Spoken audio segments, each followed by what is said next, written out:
औज़ुबिल्लाहिमिनश्शैतानिर्रजीम। बिस्मिल्लाहिर्रहमानिर्रहीम। मेरे प्यारे बहनों और भाइयों, उम्मीद करती हूँ कि आप सब खैरियत से होंगे। आज जो मैं आपको कर्ज से निजात के बारे में अमल बताने जा रही हूँ बहुत प्यारा है, लेकिन उससे पहले फरमान इलाही आप सुन लें। उससे पहले फरमान इलाही आप सुन लें। सूरह अत-तलाक आयत नंबर 2 से 3 में इरशाद फरमाया है अल्लाह पाक ने, और जो अल्लाह ताला से डरे तो अल्लाह इसके लिए निजात की राह निकाल देंगे और इसे वहां से रोजी अता करेंगे जहां से इसको गुमान भी ना होगा। और जो अल्लाह पर कामिल भरोसा करे तो वो इसे रोजी पहुंचाने और वसाअत देने में काफी है।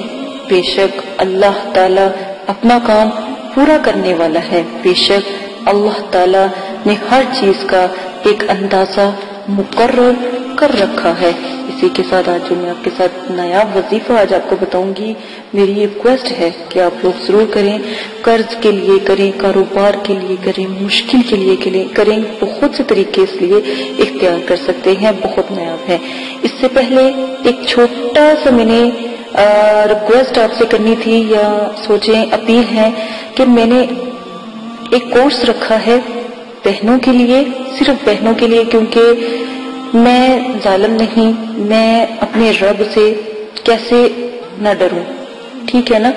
तो अगर आपकी कोई बहन है या आपकी कोई वालदा है या आपकी बीवी है तो वो मुझसे ये इल्म सीख सकती हैं, अमलियात का इल्म सीख सकती हैं। हम उनको अमलियात का इल्म ऑनलाइन सिखाने का मतलब कि कोर्स स्टार्ट कर चुके हैं। अगर आप आना चाहते हैं तो डिस्क्रिप्शन में ईमेल है, आप लोग हमसे राब्ता कर सकते हो। डिस्क्रिप्शन में ईमेल है। अगर आप अमलियात का कोर्स अपनी बहनों को, बेटियों को या माओ को करवाना चाहते हैं अगर, तो वो जरूर है। और बहनों के लिए वो आराम से हमारे ईमेल पर आकर राब्ता कर सकती हैं, ताकि हम उनको फिर एक स्काइप आईडी के जरिए उनको बुलाएंगे और ऑनलाइन इस चीज की तालीम देंगे। ये एक छोटा सा मेरा पैगाम था आप बहन भाइयों के लिए, जो चाहता है जरूर इसमें हिस्सा ले।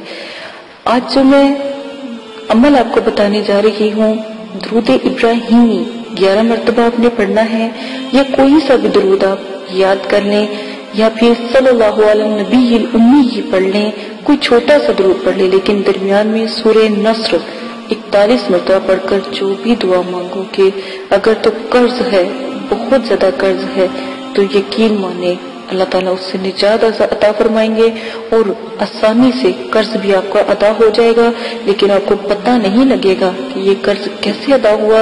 अगर कोई कारोबार में मसला है, परेशानी है, तब भी ये अमल करें तो आपको कभी भी गुमा ही नहीं होगा। जैसे मैंने कुरान पाक की आयत मुबारका में आपको मैंने बताया है, तो इसी तरह अल्लाह पाक आपकी गैर से मदद करने की इजाजत दे। अपना ख्याल रखिएगा। अल्लाह हाफिज।